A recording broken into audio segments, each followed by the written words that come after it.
ஈஸ்டரின் ஆசீர்வாதங்கள், அதாவது உயிர்த்தெழுதலுடைய ஆசீர்வாதங்கள், பிளஸிங்ஸ். ஈஸ்டருடைய ஆசீர்வாதம், உயிர்த்தெழுதலுடைய பண்டிகை, உயிர்த்தெழுதலுடைய ஆசீர்வாதங்கள் என்று சொல்லி நம்ம தலைப்பிடிக்கலாம் தியானிக்க போகிறோம். கண்களை மூடி நம்ம ஜெபிக்கலாம். ஆண்டவரே, உடைய பாதத்தில் வருகிறோம். எனக்கு வந்திருக்க அன்புடைய இந்த வார்த்தையை ஆசீர்வதித்தாங்க. எங்களோட இடைவிடபடியாக நாங்கள் ஜெபிக்கிறோம். அப்பா, உதவி செய்ய தகப்பனே. உடைய இதயத்தின் கண்களை கத்த திறப்பீராக. சத்ரு விதையை அடவையை பொறுக்கி கொண்டு போகாதபடி நல்ல நிலமாக என்னுடைய இதயத்தில் விழுந்து ஒரு 30, 60, 100 பலன் கொடுக்க நாங்கள் ஜெபிக்கிறோம். இயேசு மூலம் வேண்டிக் கொடுக்கிறோம் பிதாவே. ஆமென், ஆமென். அதுக்குள்ளே வீட்டுக்கு போயிட்டீங்க. சரி,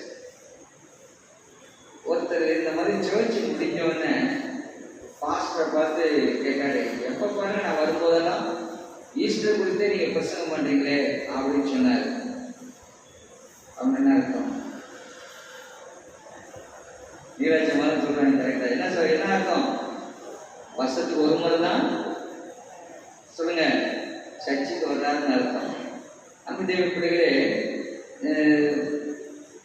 இந்த ஈஸ்டர் உயிர்ப்பின் பண்டிகை பார்த்தீங்கன்னா வெள்ளிக்கிழமை, சனிக்கிழமை, ஞாயிற்றுக்கிழமை. சரியா? வெள்ளிக்கிழமை எப்பொழுது பார்த்தீங்கன்னா it's day of suffering, day of sacrifice. Good Friday பார்த்தீங்கன்னா அதனால இயேசு கிறிஸ்து பாடுகள், வேதனைகள், துன்பங்களை சகித்தார்.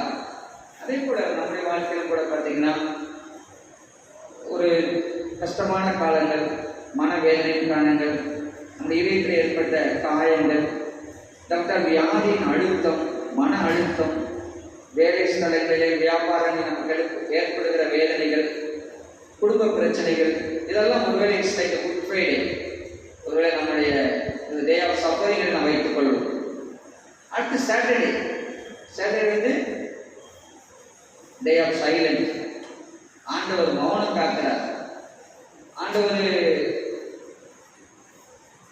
அன்னைக்கு ஒண்ணுமே நடக்கல.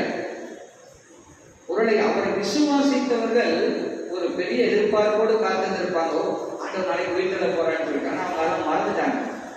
ஸோ அவங்க எல்லாம் முடிஞ்சு, எவ்ரி ஹோப் கான், எல்லா நம்பிக்கையும் அற்று போயிடுச்சுன்னு சொல்லி ஒருவேளை அன்னைக்கு இந்த சீடர்களும் ஜனக்கூட்டம் எழுந்திருப்பாங்க. ஸோ சாட்டர்டே, அந்த ஹோலி சாட்டர்டேல God remains silent. சில நேரங்கள் நம்முடைய வாழ்க்கையும் ஆண்டவர் என்ன மௌனமாக இருக்கிறாரு, என்னுடைய கனவுகள்லாம் ஒன்றெல்லாம் போச்சு, என் நம்பிக்கையை நான் இழந்து விட்டேனே அப்படின்னு சொல்லி ஆசையாய் காத்திருந்த காலங்கள் என்ன ஆயிடுச்சுன்னு சொல்லி God remains silent in our life. நம்முடைய வாழ்க்கையில் சில நேரங்களில் ஆண்டவர் இந்த மாதிரி கூட சைலண்டாக இருக்கிறார். அது ஒருவேளை சனிக்கிழமைக்கு அந்த ஹோலி சாட்டர்டே அடையாளமாக இருக்கிறது. But the day Easter is coming. அந்த ஞாயிற்றுக்கிழமை பார்த்தீங்கன்னா அது என்ன சொல்றாங்க, தேர்ட் டே ஈஸ்டர், உயிர்ப்பின் நாள். இவைகள் எல்லாவற்றிற்கும் ஒரு முடிவை உண்டாக்குற நாள். கவலை, கஷ்டம், துன்பம், காத்திருத்தல் எல்லாவற்றுக்கும் ஒரு முடிவை உண்டாக்குற நாள் தான் ஈஸ்டர், வெற்றியின் நாள். 2000 ஆண்டுகளுக்கு முன்பதாக பார்த்தீங்கன்னா மரணம் தான் ஒரு முடிவாக அன்றைக்கு இருந்துச்சு. ஒருத்தன் செத்துட்டா முடிச்சுட்டா வாழ்க்கை அவ்வளோதான், எல்லாம் போச்சு அப்படின்னு இருந்துச்சு. என்றைக்கு இயேசு உயிரோடு எழுந்தாரோ மனுக்குலத்திற்கும் எல்லாருக்கும் ஒரு பெரிய நம்பிக்கை கொடுக்கப்பட்டது. இந்த ஈஸ்டரின் ஆசீர்வாதம் என்று நான் வேதத்தை தியானித்த பொழுது அதை நான் எப்படி சொல்ல முடியும்? ஏராளமாக இருக்கின்றன. அது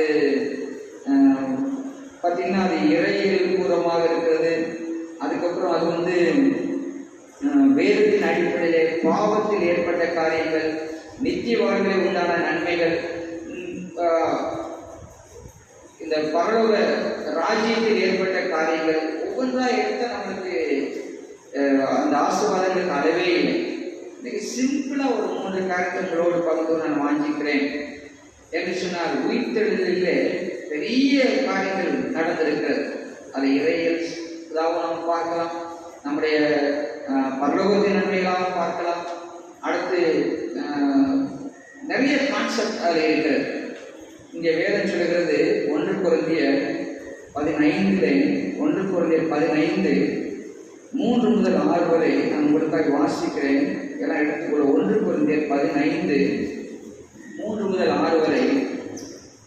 நான் அடைந்ததும் உங்களுக்கு பிரதானமாக ஒப்புவித்ததும் என்னவென்றால், கிறிஸ்துவானவர் வேத வாக்கியின்படி நமது பாவங்களுக்காக மரித்து அடக்கமப்பட்டு வேத வாக்கியின்படி 3ஆம் நாளில் உயிர்த்தெழுந்து கேபாவுக்கும் பின்பு 12 தரிசனமானார்.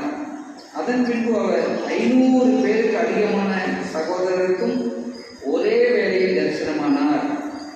அவர்களில்